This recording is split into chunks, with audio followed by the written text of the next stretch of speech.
వరద ప్రభావిత ప్రాంతాల్లో పరిస్థితులు సాధారణ స్థితికి తీసుకొచ్చినట్లు మంత్రి తుమ్మల వివరించారు. వరద బాధితుల ఆహారం, నిత్యావసర సరుకులను చేనేత ఫౌండేషన్ పాటు పలు స్వచ్ఛంద సంస్థలు పంపిణీ చేశాయని అన్నారు. వరంగల్, నల్గొండ జిల్లాల నుంచి పారిశుద్ధ్య సిబ్బందిని రప్పించి వీధులను శుభ్రం చేస్తున్నామన్నారు. ఎలాంటి ప్రాణ నష్టం జరగకుండా మున్నేరుగండం గడిచిందని, ఇక గురువారం నుంచి వరద ప్రభావిత ప్రాంతాల్లో ఇంటింటి సర్వే నిర్వహిస్తామన్నారు. భద్రాచలం వద్ద గోదావరి వరదలపై ఇప్పటికే అధికారులను అప్రమత్తం చేశామని మంత్రి తుమ్మల నాగేశ్వరరావు పేర్కొన్నారు. మున్సిపల్ కార్పొరేషన్ తో పాటు స్వచ్ఛంద సంస్థలు కూడా ఇస్కాన్ వాళ్ళని అడిగాము, సత్యసాయి వాళ్ళని అడిగాము, ట్రస్టులు విబీసీలను అడిగాము. చాలా మంది భోజనం ఎక్కడా కూడా ఎవరికి మాకు భోజనం అందలేదు అనేటటువంటి ప్రశ్న లేకుండా రాత్రి వరకు ఈ రోజు వరకు కూడా భోజనాలు చేస్తున్నారు.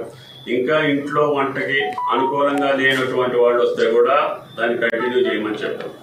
అటు పాలేరు నియోజకవర్గంలో ఉన్న రిలీఫ్ క్యాంప్స్ కానీ, ఖమ్మం పట్టణంలో ఉన్నాయి కానీ ప్రజలకి ఆ ఇంట్లో ఇంకా వంట వండుకునే పరిస్థితి నార్మల్సీ వచ్చేదాకా ఎంతమంది వచ్చినా కూడా భోజనం వండి పెట్టమని చెప్తున్నాం. దానికి ఇబ్బంది లేదు.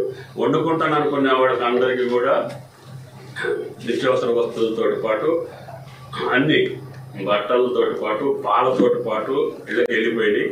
అవసరమైతే మళ్ళీ రెండో టర్మ్లో కూడా ఇచ్చేయమంటున్నాం. నిత్యావసర వస్తువులకి బారలేదు.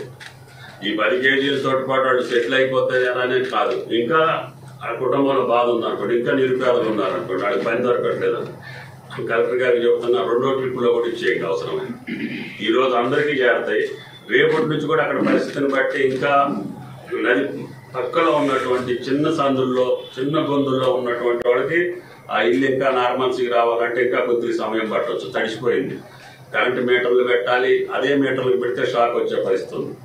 కరెంటు అందరి ప్రాంతానికి ఇచ్చాం కానీ మరీ తడిసిపోయి ముద్దయిపోయినటువంటి ఇళ్ళకి ఇస్తే ఆ గోడలకు మళ్ళీ షాక్ కొట్టే అవకాశం ఉంటుంది. కాబట్టి అవి చూసి ఇవ్వమని చెప్పాను. తద్వారా కరెంటు ప్రాబ్లం లేదు, మంచినీటి ప్రాబ్లం లేదు. శానిటేషన్ కూడా కమిషనర్ గారు ప్రత్యేక శ్రద్ధతోటి ఫైర్ డిపార్ట్మెంట్ని కూడా పిలిపించాం. రోడ్లు